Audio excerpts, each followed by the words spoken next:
Nós estamos dando continuidade à nossa série de estudos no livro de Malaquias. E agora nós vamos terminar o capítulo 2, verso 17. Só tem um versículo faltando do capítulo 2, que é o verso 17. E vamos entrar pelo capítulo 3 e iremos até o verso 12, se Deus permitir. Então, como sempre, faremos primeiro a leitura do trecho.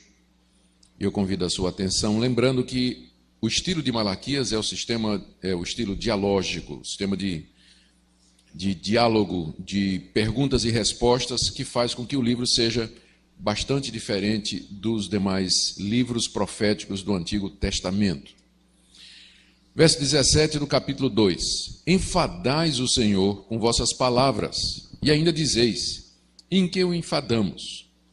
Nisto que pensais, qualquer que faz o mal passa por bom aos olhos do Senhor, e desses é que ele se agrada. Ou, onde está o Deus do juízo? Eis que eu envio o meu mensageiro, que preparará o caminho diante de mim. De repente virá ao seu templo o Senhor a quem vós buscais, o anjo da aliança a quem vós desejais. Eis que ele vem, diz o Senhor dos Exércitos. Mas quem poderá suportar o dia da sua vinda? E quem poderá subsistir quando ele aparecer? Porque ele é como o fogo do ourives e como a potassa dos lavandeiros. Assentar-se-á como derretedor e purificador de prata, purificará os filhos de Levi e os refinará como ouro e como prata. Eles trarão ao Senhor justas ofertas. Então a oferta de Judá e de Jerusalém será agradável ao Senhor, como nos dias antigos e como nos primeiros anos. Chegar-me-ei a vós outros para juízo. Serei testemunha veloz contra os feiticeiros, contra os adúlteros e contra os que juram falsamente, e contra os que defraudam o salário do jornaleiro, e oprimem a viúva e o órfão, e torcem o direito do estrangeiro, e não me temem, diz o Senhor. Porque eu, o Senhor, não mudo. Por isso vós, os filhos de Jacó, não sois consumidos. Desde os dias de vossos pais, vos desviastes dos meus estatutos, e não os guardastes. Tornai-vos para mim, e eu vos tornarei para vós outros, diz o Senhor dos Exércitos. Mas vós dizeis, em que havemos de tornar? Roubará o homem a Deus? Todavia vós me roubais e dizeis, em que te roubamos? Nos dízimos e nas ofertas. Com maldição sois amaldiçoados, porque a mim me roubais, vós, a nação toda. Trazei todos os dízimos à casa do tesouro, para que haja mantimento na minha casa. E provai-me nisto, diz o Senhor dos Exércitos, se eu não vos abrir as janelas do céu e não derramar sobre vós bênção sem medida. Por vossa causa repreenderei o devorador, para que não vos consuma o fruto da terra. A vossa vida no campo não será estéril, diz o Senhor dos Exércitos. Todas as nações os chamarão felizes, porque vós sereis uma terra deleitosa, diz o Senhor dos Exércitos. Hoje pela manhã, se Deus nos der a graça, nós queremos ver esta porção do livro de Malaquias, já nos encaminhando para o final. Hoje à noite nós pretendemos terminar o capítulo 3 e o capítulo 4, que tem apenas 6 versículos. Assim, Deus nos ajude. Vamos orar mais uma vez, pedindo a iluminação do nosso Deus sobre esse momento. Senhor, hoje nós lembramos que há 10 anos passados, o Senhor mostrou que nação nenhuma está livre do terror, da violência, do ódio, e as guerras que vieram também em seguida nos mostram que somente o príncipe da paz pode trazer paz a esse mundo. E nós oramos pela vinda do teu mensageiro, Senhor Jesus, o aguardado das nações, e que está prometido aqui nesse livro, o dia em que ele virá, e que sua vinda seja breve, Senhor, em breve, para que nós todos possamos, ao encontro com ele, nos alegrarmos e regozijarmos, vendo que o Senhor ama o seu povo e que o Senhor é justo para com aqueles que te rejeitam. Pedimos, nosso Deus, que abençoes o estudo dessa manhã, que a meditação da tua palavra seja agradável aos teus ouvidos, que o teu povo seja edificado e abençoado. Toca o nosso coração e faz com que, nesse dia do Senhor, tua presença entre nós seja sentida, que o próprio Senhor esteja entre nós, pelo seu Espírito. É o que nós te pedimos por amor dele. Amém. O que vimos até agora? O livro do profeta Malaquias é o registro do diálogo do profeta Malaquias, falando em nome de Deus, com a nação de Israel e com os sacerdotes judeus, cerca de 400 anos antes de Cristo, 100 e poucos anos, quase 200 anos depois que os judeus voltaram do cativeiro babilônico. Era um momento difícil para a nação, eles estavam tentando reconstruir a sua civilização depois que foram completamente arruinados com as invasões dos assírios e dos babilônicos. Estavam tentando reconstruir os muros da cidade, o comércio, suas casas, moradias e, mais importante, o templo onde era realizado o culto a Deus. Tentavam reestruturar o mercado, o comércio, as relações internacionais, mas tudo isso era muito difícil porque eles estavam debaixo do domínio dos persas, tinham que pagar pesados tributos, tinha um governador persa que dominava sobre eles, eles não tinham autonomia para resolver as suas questões políticas. Eles tinham liberdade de religião, mas o povo estava desanimado por causa da carestia, da falta de emprego, a opressão financeira. O culto, então, era o reflexo de tudo isso. Era um culto formal, mal conduzido, havia negligência da parte dos adoradores, maior negligência ainda da parte dos sacerdotes e levitas, que eram os responsáveis por manter o culto vivo e caminhando e funcionando dentro dos princípios de Deus. Deus já havia mandado 2 profetas para alertar o povo. O profeta Ageu, que era do tempo de Neemias e Esdras, e o profeta Zacarias. E não houve resposta. Malaquias é o último profeta mandado por Deus para falar à nação. E a palavra Malaquias significa o meu mensageiro. É isso que a palavra significa, e é só isso que a gente sabe sobre o profeta Malaquias. A gente não sabe qual era a tribo dele, qual era a profissão dele. A gente sabe que Amós, por exemplo, era boiadeiro, era vaqueiro. A gente sabe que Isaías era da tribo de Levi, que estava no templo. Mas a gente não sabe quase nada de Malaquias. E também não precisamos saber. O que precisamos saber é que ele era um homem que Deus levantou para aquele momento, para chamar a nação ao arrependimento, chamar os sacerdotes de volta às suas funções, para que Deus, mesmo em tempos difíceis, recebesse o culto do qual ele é digno. E à medida que Malaquias vai exortando o povo, chamando o povo, denunciando os pecados do povo e do sacerdote, o povo vai retrucando. Não, não é nada disso. O que é que nós estamos fazendo de errado? Imagina, como assim? E todas aquelas desculpas cínicas de quem realmente não quer se arrepender e mudar. Todavia, o que nos impressiona é a paciência de Deus com esse povo. Toda vez que Deus fazia uma declaração e o povo questionava, e Deus, em vez de Deus fechar a cara e ficar com raiva definitivamente, Deus pacientemente respondia à indagação do povo. Tal o amor de Deus para com o seu povo. Tal a fidelidade de Deus à sua aliança, o compromisso que ele tem com o seu povo. Então, aqui nesses capítulos finais, nós encontramos mais 2 ocasiões em que Deus tenta corrigir o povo e o povo fica questionando. Então, na primeira parte, Deus diz: vocês estão me enfadando com o questionamento de vocês. Vocês estão questionando a minha justiça, de que eu só abençoo os ímpios e que os justos sofrem. Então, vocês estão me enfadando com isso. E o povo diz: nós enfadando o Senhor com isso? Imagina. O senhor está vendo coisas, né? O senhor está imaginando. Isso é coisa da tua cabeça, Deus. Em que nós estamos enfadando o Senhor? E depois Deus diz: vocês estão me roubando.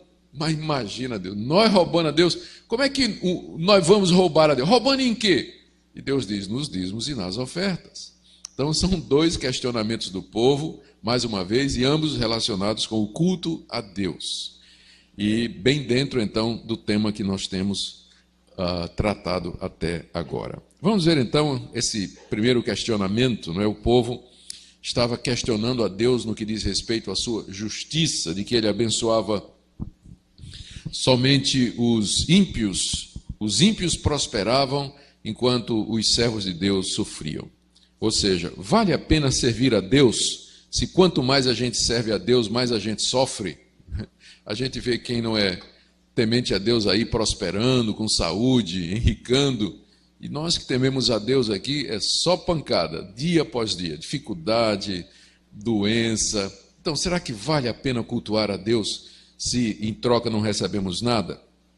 Está aí no verso 17.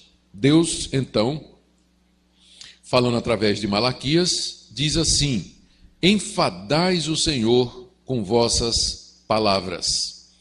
Ou seja, Deus estava enfadado. Enfadado aqui quer dizer cansado, chegando perto da irritação, não é?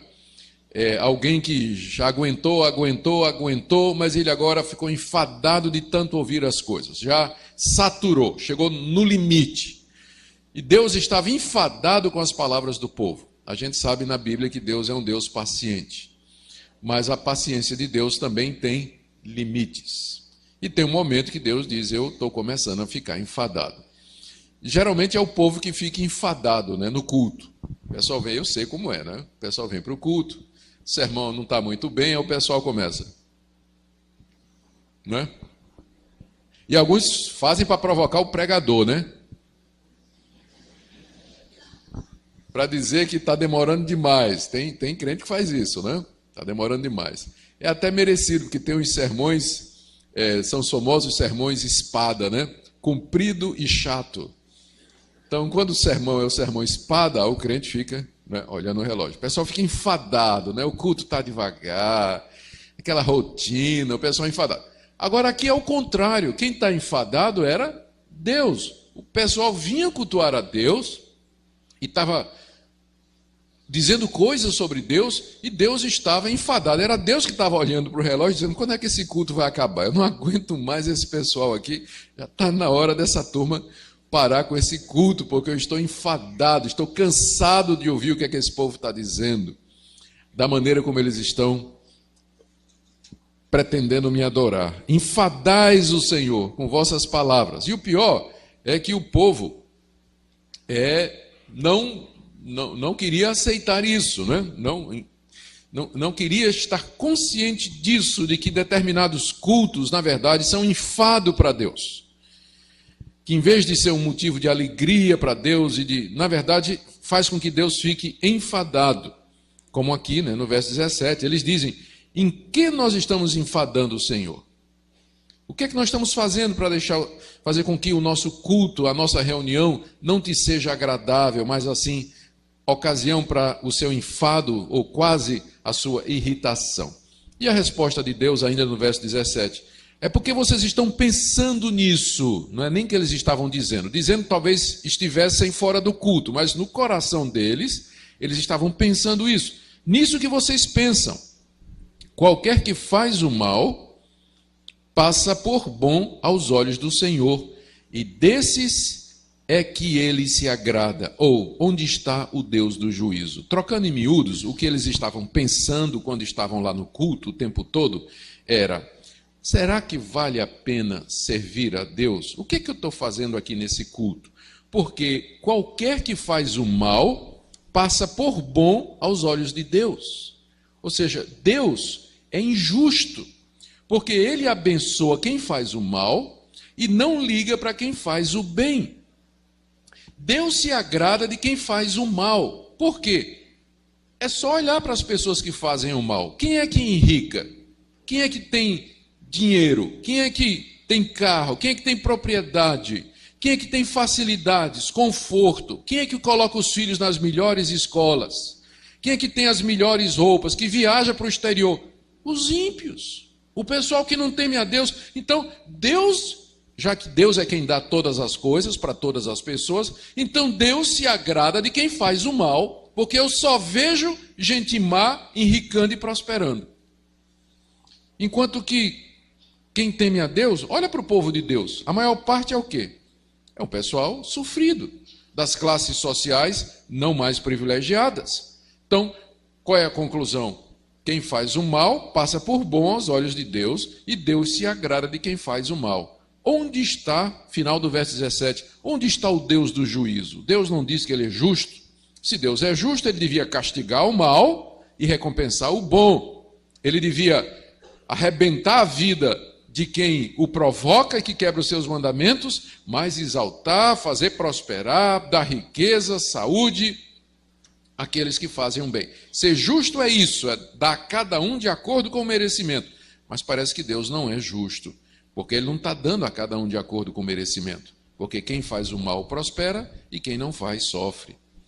Quem não faz sofre. Então, era esse o pensamento do povo quando vinham cultuar a Deus. Era isso que estava no coração dele. Qual é a vantagem de eu estar domingo de manhã aqui, louvando a Deus? Porque aquele pessoal que está lá na praia, se divertindo, bebendo, curtindo o mar, e que não tem nada a ver com Deus, esse pessoal é que é feliz. Esse pessoal é que está prosperando. Esse pessoal é que vai tudo bem com eles. Enquanto que eu estou aqui domingo de manhã, né, acordei cedo, sacrifício para vir para cá, mas qual é a vantagem de cultuar a Deus? O que é que eu recebo aqui nessa vida, cultuar a Deus? E Deus dizia, eu estou cansado de vocês. Vocês não aprenderam ainda, vocês não entenderam ainda o Evangelho, vocês não compreendem o que é o reino de Deus. Deus estava enfadado já com aquelas palavras. Os detalhes desse questionamento, eles vão aparecer mais adiante nos versos 14 e 15, que nós veremos hoje à noite, mas vamos ler já antecipadamente para termos uma ideia mais clara. Não é o mesmo tipo de questionamento aí no capítulo 3. Vós dizeis, capítulo 3, verso 14, vós dizeis, inútil é servir a Deus. Em que nos aproveitou termos cuidado em guardar os seus preceitos e andar de luto diante do Senhor dos Exércitos? Ora, pois, nós reputamos por felizes os soberbos. Também os que cometem impiedade prosperam. Sim, eles tentam ao Senhor e escapam. É isso que o povo estava dizendo, né? O que é que adianta servir a Deus? De que é que vale ser crente? É pancada em cima de pancada, provação em cima de provação. Quanto mais eu oro, mais dificuldade e provação vem, as coisas dão para trás e os ímpios estão aí felizes, prosperando e por aí vai. Esses eram os detalhes do questionamento e o ponto era esse. Vale a pena servir a Deus? Lembrem que a situação deles era uma situação de fato de sofrimento, como eu descrevi no início.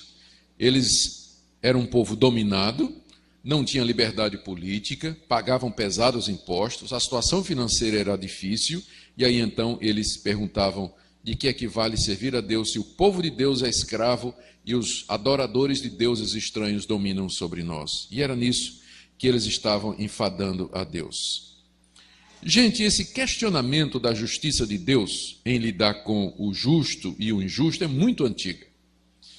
A questão da prosperidade dos ímpios e do sofrimento dos justos é um tema que ocupa a Bíblia. Eu cito 2 exemplos, para não citar muitos e o nosso tempo é curto. O primeiro, o livro de Jó. O livro de Jó foi escrito exatamente para isso. Jó, um homem justo, temente a Deus, que inclusive se preocupava com seus filhos, fazia sacrifícios a Deus em prol dos seus filhos, pensando, talvez meus filhos ofenderam a Deus, então ele já oferecia sacrifícios pelos pecados dos filhos. Era um homem que buscava a Deus o tempo todo e de repente no mesmo dia ele perde tudo o que tem. Ele perde os filhos, ele perde o gado, ele perde a sua casa, ele perde a sua saúde e ele fica somente com o seu corpo doente e uma esposa meio jararaca que fica dizendo, abandona teu Deus e morre. Por que você continua apegado a Deus? Olha o que Deus fez com você, que foi de todas as provações a pior, né? Deus devia ter levado aquela mulher, mas deixou exatamente para infernizar a vida de Jó, que foi a maior tribulação de Jó, foi aquela mulher. Então, aí o quadro é esse. Você tem aqui um homem justo, temente a Deus, que serviu a Deus fielmente toda a sua vida, e de repente vem uma calamidade e ele perde tudo o que tinha, saúde, família, filhos, propriedades, reputação, conforto, tudo vai embora num único dia. E a pergunta é, por que é que o justo sofre? E o livro de Jó é todo sobre isso. E os amigos de Jó, quando chegam, o que é que eles dizem? Chegam, passam uma semana em silêncio, não dizem nada, depois que passa o luto, eles encostam em Jó e começam sutilmente a dizer, você fez alguma coisa errada. Se você está sofrendo é porque você pecou, você ofendeu a Deus. E Jó diz, eu não ofendi a Deus em nada, eu não fiz nada errado, examine a minha vida, ao contrário, eu atendi o pobre, o órfão, a viúva, eu fiz justiça e juízo, eu não sei por que isso está acontecendo. Não, você deve ter feito alguma coisa errada, porque se você está sofrendo, é porque você pecou contra Deus. Você ofendeu a Deus em alguma coisa, e Jó dizendo, não, eu não fiz isso. E o livro todo é sobre isso. E no final, a lição que fecha o livro é quando o próprio Deus aparece a Jó e corrige Jó num ponto. Né? Jó, você não é nada. Você não é nada. Onde é que você estava quando eu criei o mundo? Você conhece as coisas? Então, não fica falando de coisas que você não sabe, porque Jó, na angústia dele, talvez tenha se cedido. E Deus o corrige nesse ponto. Mas a questão do sofrimento do justo fica em aberto, e a resposta é essa: que Deus permite que o justo sofra, porque Deus deseja prová-lo, testá-lo e provar um ponto, de que aqueles que o amam, de verdade, o amam pelo que Deus é e não por aquilo que Deus pode dar. E não pelas bênçãos materiais que eles têm. Esse é o ponto. Por isso que Deus, nesse mundo, permite às vezes que o justo sofra. Essa questão volta no Salmo 73, por exemplo. O salmista diz: eu quase que perco a fé vendo os ímpios prosperarem e eu sofrendo o tempo todo, até que eu entrei no templo e entendi qual será o final deles. O livro de Eclesiastes fala sobre essa questão. Nesse livro, Salomão passa por um momento de desespero, dizendo assim: o que acontece com o justo, acontece com o ímpio. Ou seja, o que acontece com o ímpio, acontece com o justo. Sofrimento, desgraça, morte. Qual é a vantagem, então, de você ser justo aqui nesse mundo, se você partilha do mesmo sofrimento, das mesmas dores que são comuns à humanidade? Então, essa questão, se há um Deus que é justo, se há um Deus que olha para os seres humanos, que avalia a conduta de cada um, por que é que ele não dá a cada um de acordo com o merecimento? Ao justo, prosperidade, e ao ímpio, provação, sofrimento, dor e morte.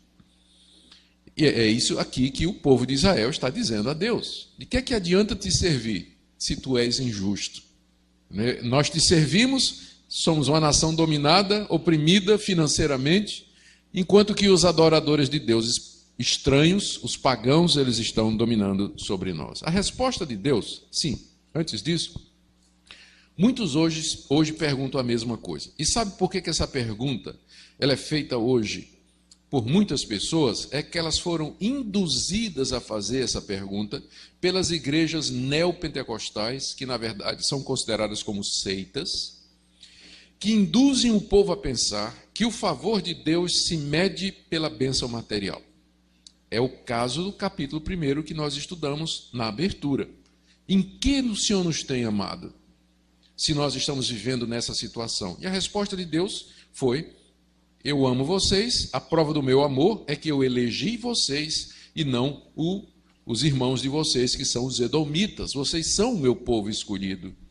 A falta de bênção material não quer dizer falta de amor da minha parte, porque eu tenho outros propósitos, eu tenho outros objetivos com isso.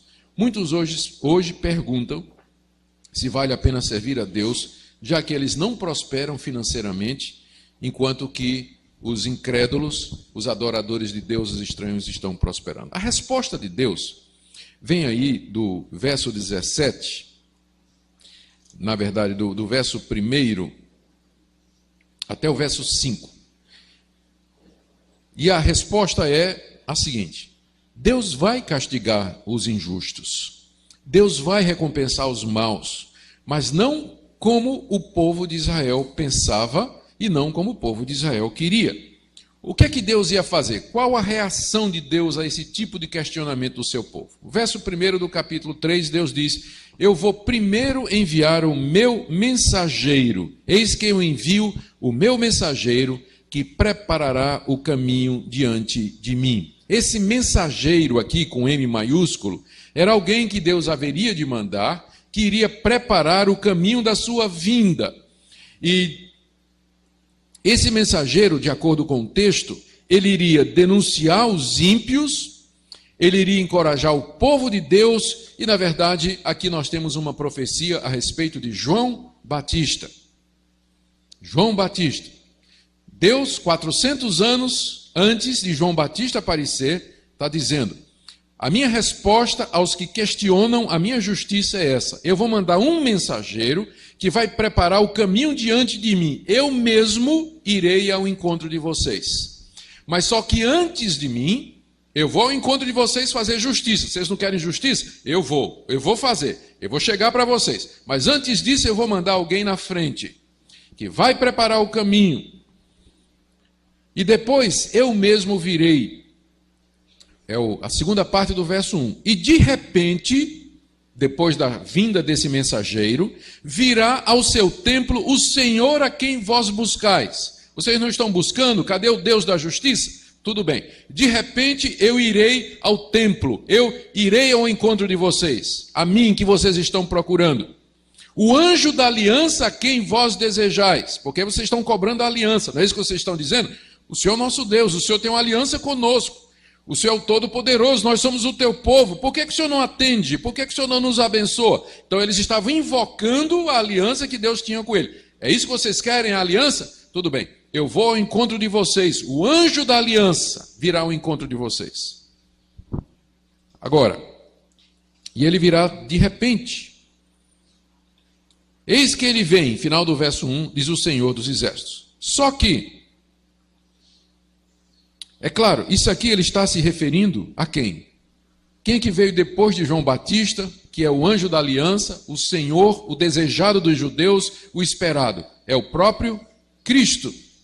Então aqui você tem uma das últimas profecias do Antigo Testamento a respeito da vinda do Messias.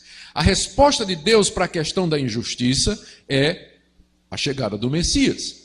Vocês me querem? Vocês querem um Deus da justiça? Vocês estão falando em aliança? Eu vou mandar um mensageiro que vai preparar o meu caminho, então de repente eu chegarei até vocês. Eu entrarei no templo de vocês. Eu estarei no meio de vocês, a mim que vocês procuram e vocês me buscam. Aqui é uma referência ao Senhor Jesus, que é o próprio Deus. Você vê que ele fala em termos de o próprio Deus estar entre eles. Então o Senhor Jesus, que é Deus Filho, ele veio de repente, inesperadamente, e ele é o mediador da nova aliança, o anjo da aliança, aquele que media entre Deus e os homens. Deus então diz que ele viria para exercer a justiça e o juízo que os judeus tanto queriam. Mas, Deus pergunta no verso 2, será que vocês vão suportar? Quando eu chegar, vocês estão pedindo que eu venha, mas quando eu vier, vocês vão suportar? Verso 2, quem poderá suportar o dia da sua vinda? Quem é que pode suportar o dia da sua vinda? Por que essa pergunta? Porque olha o que é que Cristo diz, o que é que Deus diz que o Cristo irá fazer. Quem poderá subsistir quando ele aparecer? Porque ele é como fogo do ourives e como a potassa dos lavandeiros. Assentar-se-á como derretedor e purificador de prata. Purificará os filhos de Levi e os refinará como ouro e como prata. Eles trarão ao Senhor justas ofertas. Então a oferta de Judá e de Jerusalém será agradável ao Senhor, como nos dias antigos e como nos primeiros anos.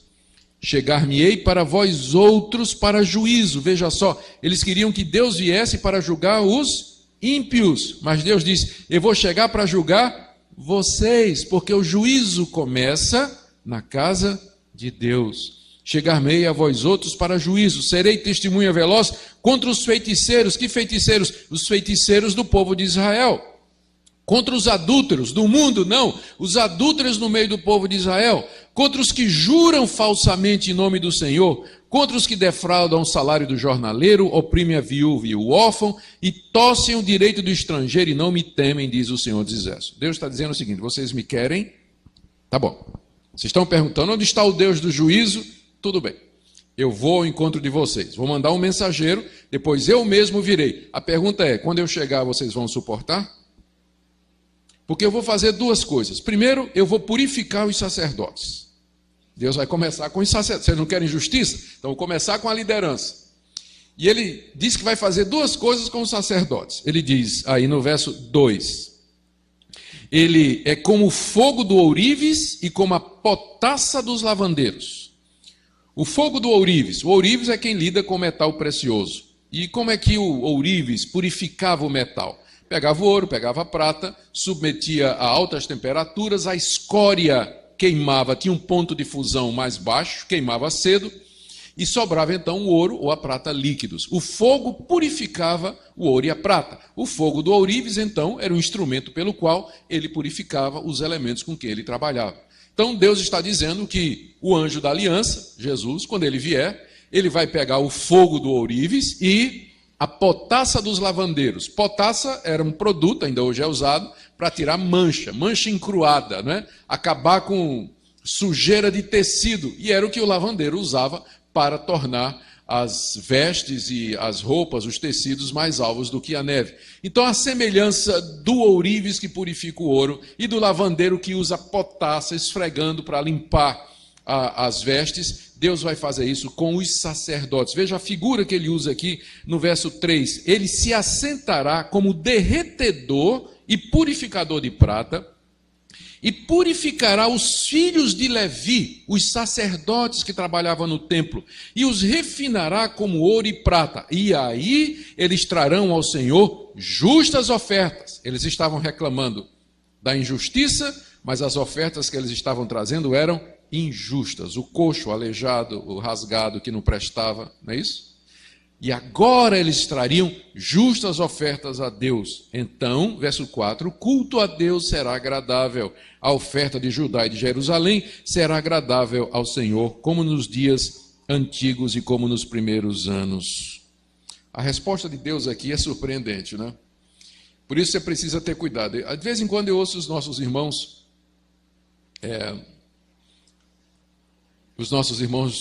querendo o batismo com o Espírito Santo, que é uma coisa boa, né? Querer ser cheio do Espírito Santo, pedindo para Deus batizá-los com fogo.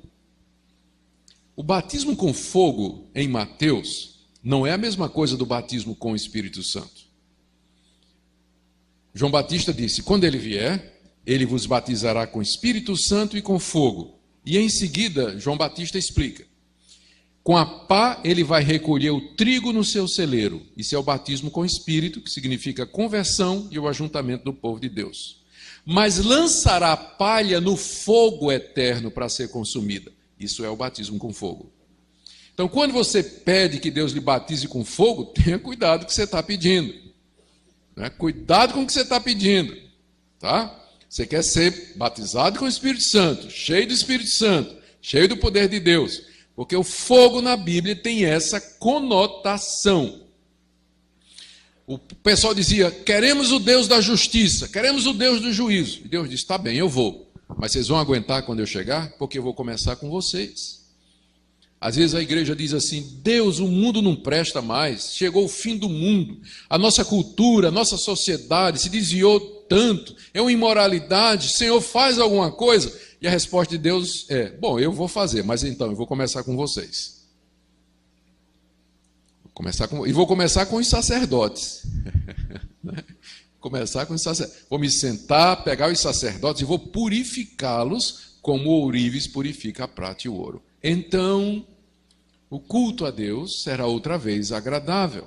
A igreja de Deus vai reviver, vai se reavivar, vai se despertar quando eu tratar primeiro com os sacerdotes. Essa tem sido a estratégia de Deus através da história. Toda vez que o seu povo decai, que o seu povo se desvia, que há aqueles grandes períodos de depressão espiritual, de tristeza, desânimo, geralmente Deus começa a trabalhar no coração de um ou dois pastores e começa a mexer no coração deles. E se arrependem, e mudam de vida, e buscam a Deus, e de repente, através deles, Deus começa a abençoar o povo. Tal pastor, tal povo. Deus começa, de fato, com a liderança. E é isso que Jesus Cristo veio fazer. Porque lembre que isso aqui é uma profecia sobre a vinda de Jesus. A vinda de Cristo, então, é a resposta de Deus aos que clamam por justiça. Porque com seu sangue precioso, ele purificou para Deus um povo que agora lhe dá o verdadeiro louvor. As leis escritas em tábua de pedra agora estão escritas no nosso coração. Ele tirou o coração de pedra e nos deu um coração de carne. Ele nos fez uma nova criação e nos constituiu para si sacerdotes e reis e levitas.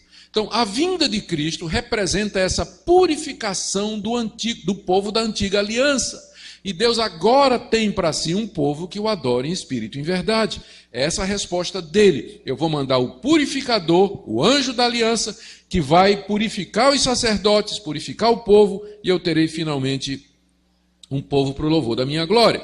Os rebeldes, os ímpios e os pecadores, eles são excluídos já agora do povo de Deus, e no dia do juízo, ele vai falar disso, é o início do capítulo 4, é a continuação da resposta, início do capítulo 4, eles serão destruídos com o fogo de Deus. E então vocês verão outra vez que Deus faz a diferença entre o justo e o injusto. Só que não é agora. Trocando em miúdos, a resposta de Deus é essa. Eu tenho reservado um dia em que eu vou fazer justiça. Só que esse dia não chegou ainda. Enquanto o dia do juízo não chega, o ímpio vai continuar prosperando e o justo vai continuar sofrendo. Vocês têm que viver pela fé. Vocês têm que viver apegados a mim, não pelo que eu posso dar a vocês, mas por aquilo que eu sou e por aquilo que eu prometo que eu farei. Um dia, o servo de Deus, ele herdará o céu e a terra. Um dia o servo de Deus morará no paraíso restaurado. Um dia ele vai andar em ruas de ouro. Um dia ele vai andar na minha presença, vestido de branco, vai se sentar no meu trono comigo, mas esse dia não chegou ainda. Porque aqui nesse mundo eu estou realizando outros propósitos. Eu estou testando vocês, estou purificando vocês, estou ensinando vocês a se desapegar das coisas do mundo e se apegar a mim. Estou ensinando a vocês que as coisas espirituais valem mais do que as coisas materiais, e para ensinar isso, às vezes eu tenho que tirar as coisas materiais de vocês. Então, estou no processo de formar vocês como o ourives que está purificando a prata e o ouro. Como o lavandeiro que está esfregando para tirar mancha. É isso que eu estou fazendo. Então, nesse processo, nem sempre o Filho de Deus, ele recebe bênçãos materiais, recebe saúde, às vezes ele sofre, tropeça, passa por dificuldade aqui, e os ímpios, eles estão prosperando porque é o céu deles, é aqui. O céu do ímpio é aqui nesse mundo, é só o que ele vai ter. Porque depois da morte, a Bíblia diz, está reservado o fogo que arde, o lago que arde com fogo e enxofre, o sofrimento eterno. Então, o céu deles é aqui. O céu deles é aqui. Então, a resposta de Deus para a questão da injustiça é escatológica. É a vinda de Jesus, que já aconteceu, e agora o próximo passo é o juízo final. A vinda de Jesus, portanto, é a resposta de Deus. Por que Deus faz isso? Por que ele age dessa maneira? Ele diz aqui, no verso 6, né? No verso 5 ele fala, chegar-me-ei para vós outros para juízo, contra os pecadores do meu povo, ele vai julgar e purificar a sua igreja, é assim que ele começa, é isso que o Senhor Jesus fez e faz. E verso 6, porque eu, o Senhor, não mudo, por isso vós, os filhos de Jacó, não sois consumidos. Por que Deus tem essa paciência toda de ourives e de lavandeiro? Por que ele não consome já de vez aquela nação pecadora, os israelitas, e acaba de vez com essa história de igreja? Porque a igreja é só problema, né, para Deus. Só dor de cabeça, encrenca para ele, o tempo todo. Não é? Então por que Deus não consome logo esse povo que se chama pelo nome dele? A resposta é, porque ele não muda. Imagina se Deus mudasse como alguns teólogos dizem que ele muda. E um dia ele amanhecesse de mau humor. Né? Um dia Deus estava querendo salvar um povo, outro dia ele perdia a paciência e dizia, esse povo vou mandar embora, não quero mais nada. Porque Deus não muda é que nós não somos consumidos. Porque Deus não muda no propósito dele de ter você perfeito e puro ao lado dele na eternidade, é que você não é consumido. É por isso que Deus tolera a sua implicância, a sua irritação, o seu desânimo, a sua desobediência. É por isso que vez após vez ele vem atrás de você, ele lhe levanta, lhe dá uma oportunidade, lhe abençoa mesmo que você não o procura, se lembra de você mesmo que você não o invoque. É porque ele não muda. Ele tem esse propósito. Você faz parte do meu povo. Eu lhe amei, capítulo 1, não é? Eu lhe amei, eu lhe escolhi, você faz parte do meu povo e eu vou segurar você até o fim. Eu vou terminar a boa obra que eu comecei em você. É por isso que você não é consumido. Se você hoje continua crente, depois de tantos anos, de tantos tropeços e de tantas quedas, não pense que você é alguma coisa. Lembre que Deus é alguma coisa. Um dos pontos do calvinismo é a perseverança dos santos, não é isso? É o quinto ponto do calvinismo, que na verdade deveria ser chamado a perseverança de Deus. Porque os santos só perseveram porque Deus persevera em nos segurar. Ele não desiste, ele não muda. É por isso que nós não somos consumidos, é por isso que Israel não foi consumido, e é por isso que o Israel de Deus continua na igreja. O propósito de Deus é imutável, Deus não muda. Em dias recentes apareceu uma teologia nova chamada teísmo aberto ou teologia relacional, que diz que Deus se arrepende, que Deus muda, que interpreta literalmente aquelas declarações que são declarações humanas a respeito de Deus, de que Deus se arrependeu, que Deus ia fazer uma coisa e não fez, como se aquilo descrevesse literalmente atos do ser de Deus. Aquilo é o que nós chamamos de linguagem antropomórfica, ou seja, uma linguagem à semelhança do ser humano, porque a Bíblia foi escrita para a gente. Se a gente for tomar aquilo literalmente, então devia tomar literalmente a mão do Senhor não está encolhida para que não possa salvar. Nós teríamos que imaginar que Deus também tem uma mão.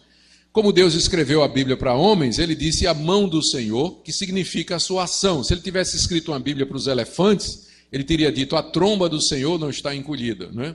Deus não tem tromba, mas é uma maneira de fazer os elefantes entenderem o que é que Deus está agindo, o que é que Deus está fazendo. Então a Bíblia tem linguagem humana para se referir a Deus. E quando diz que Deus se arrependeu, Deus mudou de ideia, não é que há uma mudança no ser de Deus, porque ele é imutável no seu ser, na sua sabedoria, até porque ele sabe todas as coisas e porque ele planejou tudo que existe. Por que ele ia mudar? É uma maneira que a Bíblia tem para nos dizer que se você obedecer, Deus vai abençoar. Se você desobedecer, Deus vai mudar de ideia e vai lhe castigar. Não é que ele vai mudar de ideia, ele sabia desde o começo. Então, mas há uma teologia hoje que fala de Deus como se Deus mudasse de fato de ideia, como se Deus não conhecesse o futuro, como se Deus não fosse onipotente e ele fosse incapaz de resolver os problemas do homem. O futuro está aberto, não existe futuro determinado. Nós é que fazemos o futuro com Deus. Agora, compara essa teologia com o Deus da Bíblia, com passagens como essa. Eu, o Deus de Israel, não mudo. É por isso que vocês não são consumidos. Senão nem igreja haveria. Não é isso? Nem igreja haveria. Muito bem. O que é que nós podemos aprender aqui? Eu quero tirar uma lição somente, duas lições. A primeira é que somente mediante o sangue de Jesus é que o culto a Deus é agradável. Quando a gente lê o Antigo Testamento, a gente tem que sempre fazer a pergunta, onde é que está Cristo ali? Onde é que está Cristo em Malaquias? Vocês notaram que até agora quase a gente não falou, não é? Mas aqui começa, quando a resposta que Deus dá para um povo que o cultuava da maneira errada é a remessa do anjo da aliança. Aquele que viria purificar o culto. O tempo todo Deus está reclamando do culto. E finalmente ele diz, eu vou mandar alguém que vai purificar o culto. E Cristo então é a resposta de Deus no livro de Malaquias para um culto distorcido, onde nós aprendemos que ele é o mediador entre nós e Deus, ele é aquele sacrifício completo e perfeito, ele é aquele que purifica os sacerdotes, que limpa os nossos corações, de maneira que as nossas ofertas são agradáveis a Deus. O sacrifício de louvor de lábios que professam o seu nome, corações regenerados, mãos lavadas pelo sangue de Jesus, mentes purificadas pelo sangue de Cristo. Aí sim, o culto que nós prestamos a Deus é agradável, porque purificado pelo sangue de Jesus. Nós não podemos cultuar a Deus sem ser na mediação de Cristo. Por isso que a ceia do Senhor é central na nossa religião, no culto que nós prestamos a Deus. Segunda lição que nós tiramos é que vale a pena cultuar a Deus. Vale a pena estar aqui hoje de manhã. mesmo que você está passando por dificuldades, mesmo que você está enfrentando problemas de quaisquer natureza, mas vale a pena buscar a Deus pelo que Ele é, pela aliança dele com você, pelas suas promessas, pelo fato de que o que Ele nos oferece espiritualmente, o seu amor redentor, é superior a qualquer bem material que porventura você deseja ou possa ter aqui nesse mundo. Não desanime de cultuar a Deus, de se reunir com o povo de Deus, porque a situação financeira apertou, perdeu a saúde, ou teve qualquer dificuldade, teve uma desavença, o casamento vai mal. Aí é que você tem que se apegar ainda mais com Deus, e buscar a Deus e vir cultuá-lo. Vale a pena, de fato, buscar a Deus. E Deus se agrada quando o povo se reúne para cultuá-lo, não em motivos interesseiros, né? Isso me lembra falar em interesse, né? A história do menino que quando chegava perto do Natal, né, ele começou a orar. Deus, me dá uma bicicleta! Deus, me dá uma bicicleta! Chegava no quarto, se fechava e começava a gritar bem alto. Deus, eu quero a bicicleta! E a mãe chegava e dizia assim, meu filho, você acha que Deus é surdo? Por que você está gritando tanto? Disse, não, Deus não é surdo não, mas vovó que mora no quarto ao lado é. Né? Então, para a vovó ouvir que ele quer uma bicicleta, né? Deus dá uma bicicleta. Então, às vezes o povo de Deus clama, mas ele tem um interesse. Ele busca a Deus por aquilo que Deus pode. Essa da bicicleta não foi legal não, né? Mas fica aí para vocês contarem. Muito bem, vamos continuar. Próximo questionamento do povo com relação a Deus, e aqui entramos na questão dos dízimos e das ofertas. Aqui, a partir do verso 7 até o 12, nós temos mais uma resposta cínica do povo à declaração de Deus de que eles estavam roubando a Deus. Eles vinham cultuar a Deus, mas o culto a Deus não era agradável por causa da omissão nos dízimos e nas ofertas. E era mais uma daquelas desobediências com relação ao culto que causava o desagrado de Deus. Era mais uma quebra da aliança. Aí, a partir do verso 17. No verso 7, Deus faz um apelo através de Malaquias. E esse apelo começa com uma queixa da parte de Deus. Essa queixa é da desobediência constante da nação de Israel. Verso 7. Desde os dias de vossos pais, vos desviastes dos meus estatutos e não os guardastes. Então, veja só, Deus chega para o povo e diz, vocês sempre foram desobedientes, vocês são iguais aos pais de vocês. O que Deus está dizendo aqui? Deus está querendo que o povo lembrasse a história deles. Como foi a história de Israel no deserto? Como foi a história de Israel no deserto? No tempo dos juízes, no tempo dos reis ímpios. A história de Israel era uma história marcada pela desobediência. 40 anos no deserto, tentaram a Deus, provocaram a Deus, insultaram a Deus, quiseram voltar atrás, fizeram ídolos, fizeram um bezerro de ouro, provocaram a Deus, mesmo que Deus fizesse chover pão do céu todo dia, Deus fizesse sair água da rocha, Deus abriu o mar vermelho, milagre após milagre, e o povo tentando a Deus, um povo desobediente que não queria guardar a lei de Deus. Aí vieram os juízes de Israel, uma época em que cada um fazia o que achava bom aos seus próprios olhos. Quando tinha um juiz temente a Deus, a nação se chegava a Deus. Se levantava um juiz que não era temente a Deus, iam para os outros deuses, adoravam Astarote, Baal, Renfame, Ucom, todos aqueles deuses, Dagon, rei dos filisteus. Deus mandava um povo, castigava os israelitas, eles se arrependiam, clamavam a Deus, Deus perdoava, começava tudo de novo. Era uma história marcada por relapso, altos e baixos, inconstância, desobediência. Aquilo está no coração do povo. E por isso Deus diz aqui, desde a época, como é que ele diz? Desde os dias de vossos pais, vos desviastes dos meus estatutos e não os guardastes. Vocês sempre foram desobedientes. Uma nação endurecida, uma nação contumaz, uma nação rebelde, desde a antiguidade, vocês sempre foram assim. Que paciência de Deus em suportar esse povo, né? Sempre foram assim, sempre foram. E o Senhor disse, então, mesmo que eles sempre foram assim, Deus não perdeu a esperança. Veja o que é que Deus diz: tornai-vos para mim, e eu vos tornarei para vós outros.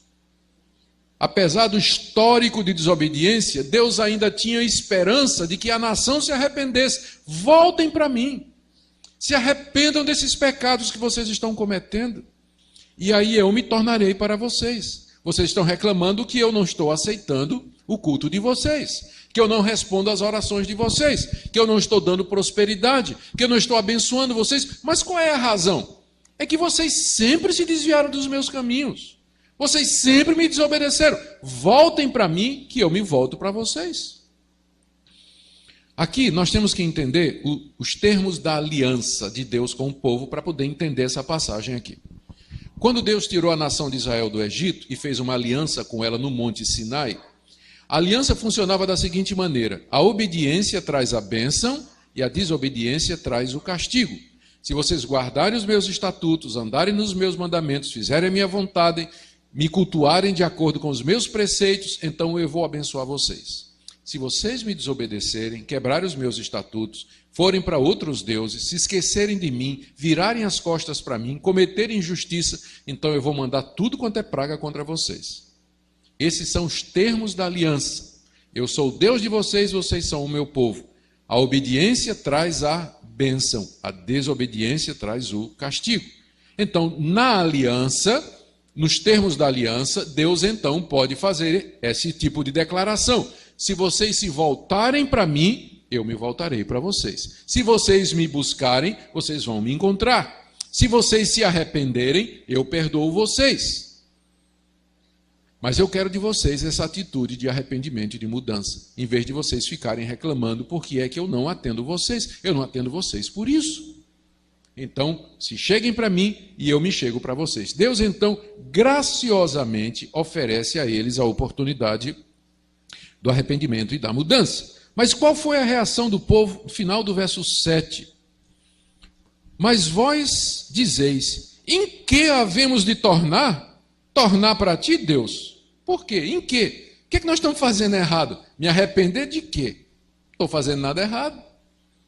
Você vê que não muda, né? Hoje em dia é a mesma coisa. Você chega para a pessoa e diz: olha, você precisa mudar, precisa voltar para Deus, precisa se arrepender. Eu? Como assim? Me arrepender de quê? Tem gente pior do que eu, não estou fazendo nada errado. Todo mundo faz isso. Né? Tornar em quê? Veja a dureza do coração daquele povo. Eles retrucam de forma cínica. O pecado havia cegado seus olhos, eles eram insensíveis e mesmo assim vinham cultuar a Deus. Todo sábado eles estavam lá no templo para oferecer sacrifícios a Deus.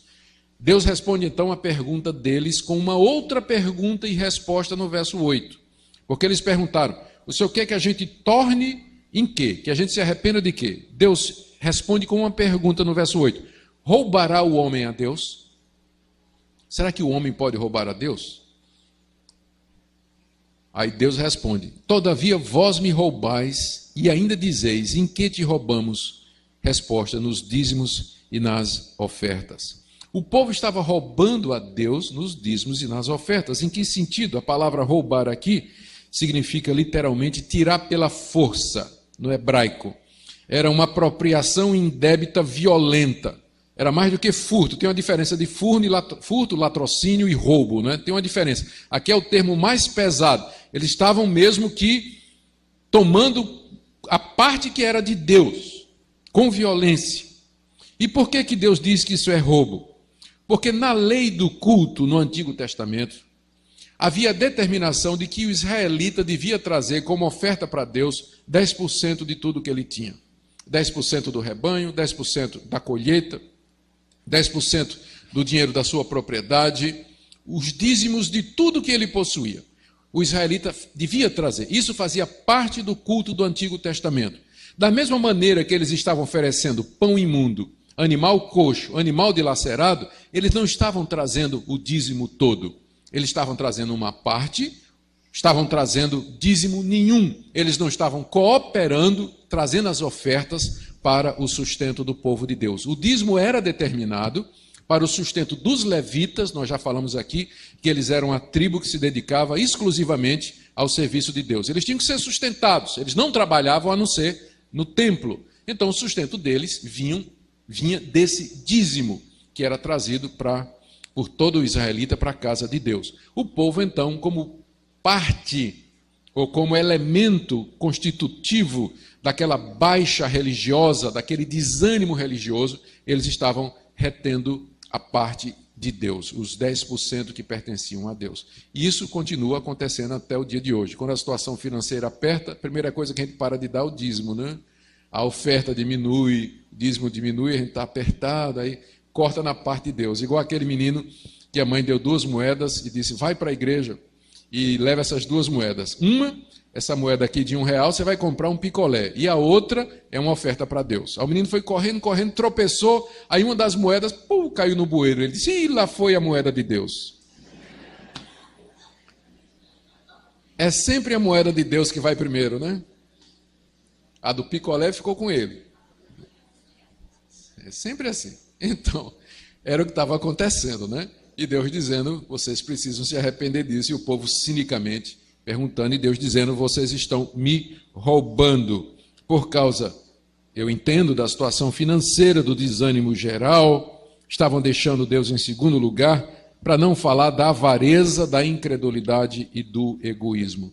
É por isso que a nação estava sendo amaldiçoada. Verso 9, com maldição sois amaldiçoados, porque a mim me roubais, vós a nação toda.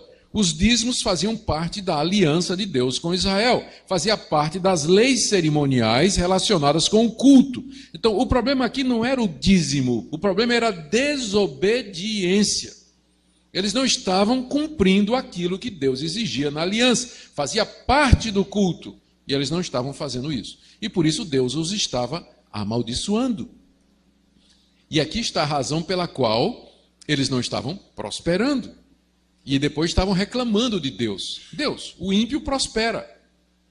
O injusto está enricando e nós só sofrendo. E a resposta de Deus é que vocês estão me roubando, são tão injustos quanto eles.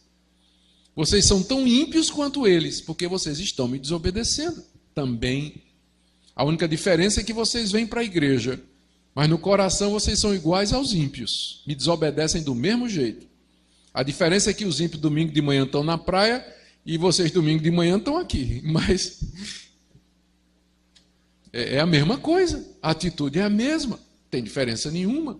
É o ateísmo cristão, né? Prático, porque o ateísmo cristão é você dizer que Deus existe, mas vive como se ele não existisse, né? Então, é isso aí, vocês são amaldiçoados por conta disso, diz o Senhor dos Exércitos. E aí então ele determina no verso 10, o que é que ele quer dizer com isso? Tornem para mim.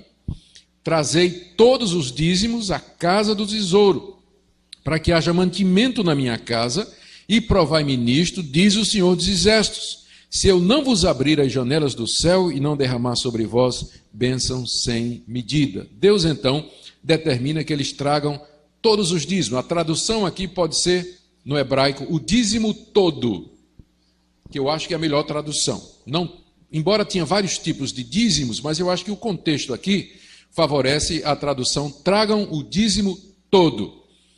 Porque no contexto nós estamos vendo, o povo estava trazendo parte do que era devido a Deus, estava trazendo o que sobrava.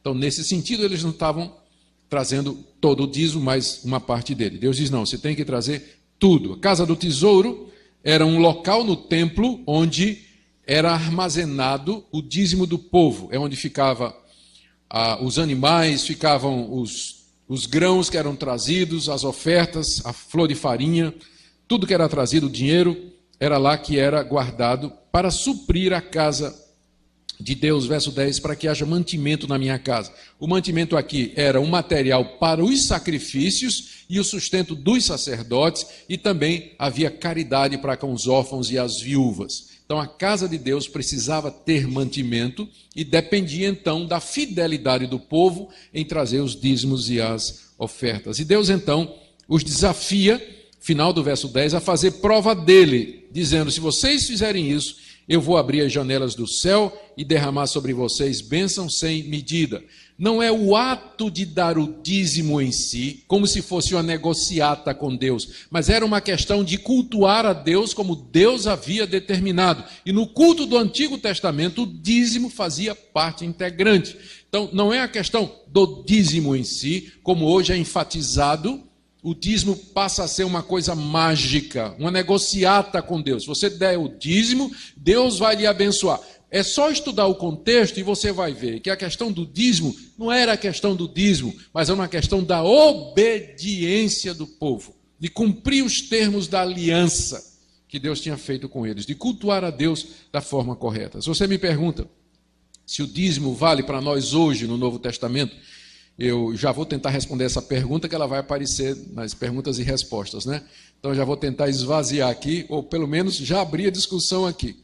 A minha opinião é a seguinte: você não encontra no Novo Testamento um mandamento específico para que os cristãos deem o dízimo. O que você encontra é o seguinte, isso aí está claro no Novo Testamento: todos os cristãos têm que colaborar e dar para a igreja. Isso você encontra de maneira abundante no Novo Testamento. Paulo fala de recolhimento de ofertas. 2 Coríntios, capítulo 8, capítulo 9. Você vai encontrar Paulo organizando uma coleta entre os membros da igreja. Você vê Paulo em 1 Timóteo, capítulo 5, dizendo que o trabalhador é digno do seu salário, que os pastores que se esforçam na pregação da palavra e no governo, eles têm que ser merecedores de dobrados honorários. De onde vem esse dinheiro? Então, todo crente é convocado no Novo Testamento a dar para a igreja. Isso é claro. Primeiro, todo mundo tem que dar. Segundo, a Bíblia diz que eles têm que dar generosamente.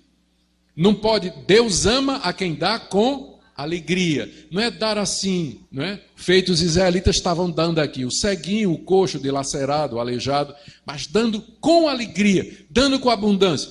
Terceiro princípio que você encontra no Novo Testamento: o crente tem que dar com proporcionalidade. 2 de Coríntios, capítulo 8, cada um contribua de acordo com o que tiver recebido de Deus. Então, há a questão da proporcionalidade. Quem ganha mais, dá mais. Quem ganha menos, dá menos. Mas todos têm que dar de acordo com o que receberam de Deus. Ora, se todo mundo tem que dar com frequência, com constância, se todo mundo tem que dar generosamente, e se todo mundo tem que dar proporcionalmente, nós estamos falando de quê então? Do dízimo. Não chame de dízimo. Se você não quer chamar de dízimo, não chame. Mas, então não chame de dízimo, mas então contribua sempre, generosamente e proporcionalmente ao que Deus tem lhe dado. E se você vai procurar um referencial, você já encontra o referencial do Antigo Testamento. Portanto, o dízimo, ela não é uma lei do Novo Testamento, mas ela é uma tradição da Igreja de Cristo que sempre funcionou. Nos Estados Unidos funciona diferente. As igrejas presbiterianas, pelo menos que eu conheço, elas funcionam diferentes. O que é que eles fazem? Eles planejam, a economia americana é mais estável, né? Então, eles planejam o orçamento da igreja, quanto é que a igreja vai gastar em 2012. Então, eles sabem a renda de cada família, isso é declarado, eles declaram com a renda de cada família. Aí então eles fazem o orçamento da igreja e dividem pela família, e diz assim, olha, o orçamento de 2012 é $1 milhão, nós temos 300 famílias na igreja, para cada família cabe isso aqui. Então, aí o americano, ele paga aquilo ali, ele pode resolver pagar por mês, ou ele paga de uma vez só, porque quase não tem inflação, né? Então, ele pode pagar de uma vez só. Então é um sistema diferente. Em alguns lugares na Europa, 5%. Por quê? O pessoal é tão rico, né, que 10% vai sair dinheiro pelo ladrão, o pessoal não sabe o que é que faz com tanto dinheiro. 5% é suficiente para suprir todas as necessidades da igreja. Então as igrejas variam, mas o princípio é esse. Você tem que colaborar para o sustento da casa de Deus. 10% é uma proporção que você encontra no Antigo Testamento. Faz parte da lei cerimonial. Não é obrigatório no Novo, mas é um referencial que Deus aprovou no Antigo Testamento. Ele pode ser adotado pela igreja, não como lei, mas como referência. E você não vai ser amaldiçoado por Deus se você não der 10%. Você vai ser né, ser ripado se você não der, for mão de vaca, não é isso? E não der proporcionalmente. Aí sim, aí Deus vem em cima de você. Pode ter certeza disso. Mas não por causa de 10%. Infelizmente tem esse foco em cima dos 10%, se esquecendo do que é que está por detrás, que é o princípio da constância, da generosidade e da proporcionalidade. Isso você encontra no Novo Testamento com muita clareza. Na verdade, em certos casos, eu acho que os crentes deviam dar até mais do que 10%, dependendo da situação da igreja. E eu conheço crentes que dão muito mais do que 10% do que eles ganham para o trabalho de Deus. 10% é um referencial aprovado por Deus no Antigo Testamento que a igreja pode adotar como sendo um referencial. Mas não entendo que é uma lei para o Novo Testamento. Mas é uma tradição boa que deve ser preservada. Muito bem, mas aqui no caso se tratava da desobediência. No Antigo Testamento era lei. E aqui o povo está desobedecendo uma lei do culto, não é? A Deus, que eles tinham que trazer como parte do culto 10% de tudo que eles tinham ganhado. E a promessa de Deus, então, é essa daqui. No verso 11, ele promete repreender o devorador, que era o gafanhoto que estava comendo as colheitas, para que não vos consuma o fruto da terra. A vossa vida no campo não será estéril, diz o Senhor dos Exércitos. Deus promete, então, que os campos dos israelitas vão frutificar. Todas as nações os chamarão de felizes, porque vós sereis uma terra deleitosa, diz o Senhor dos Exércitos. A nação iria prosperar, seus campos iriam produzir, seu comércio iria crescer, a nação iria ganhar respeito diante de todas as demais nações, uma vez que eles resolvessem obedecer a Deus e oferecer a Deus o culto do qual ele é digno. Vamos terminar então? O que é que nós aprendemos aqui? Primeira lição que eu queria tirar para nós sobre o culto dessa passagem é que o culto é expressão de obediência a Deus. Essa lição a gente tira dessa questão do dízimo. O culto é uma expressão de obediência a Deus dentro da nova aliança em Jesus Cristo. Nós cultuamos a Deus porque Deus determinou que nós fizéssemos isso. Mais do que isso, nós cultuamos a Deus porque nós o amamos e porque nós cremos nele. Nós estamos aqui nessa manhã para entender mais a Deus, não para satisfazer o nosso intelecto, mas para que nós possamos servi-lo melhor, para que nós possamos viver nesse mundo de maneira que seja agradável a Ele, porque esse é o desejo do nosso coração, viver para a glória dEle. Então, o culto, ele existe como expressão desse desejo, de obedecer a Deus, servi-lo, de agradá-lo em tudo que Ele determina. Segunda coisa que nós aprendemos aqui é que a desobediência à vontade de Deus com relação ao culto era causa da carestia, da opressão, da necessidade e do aperto do povo. Eu tenho enfatizado do começo ao fim, porque essa é uma ênfase do livro de Malaquias, que o culto tem a ver com minha vida e minha vida tem a ver com culto.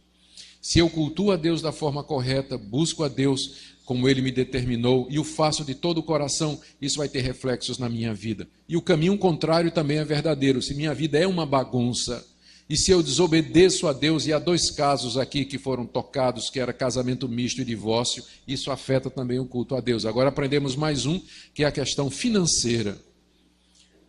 As duas coisas estão ligadas, o que eu sou e o que eu faço, e o culto que eu presto a Deus nos domingos. Essa relação é extremamente importante. Em terceiro lugar, trazer os dízimos e ofertas faz parte da minha devoção a Deus.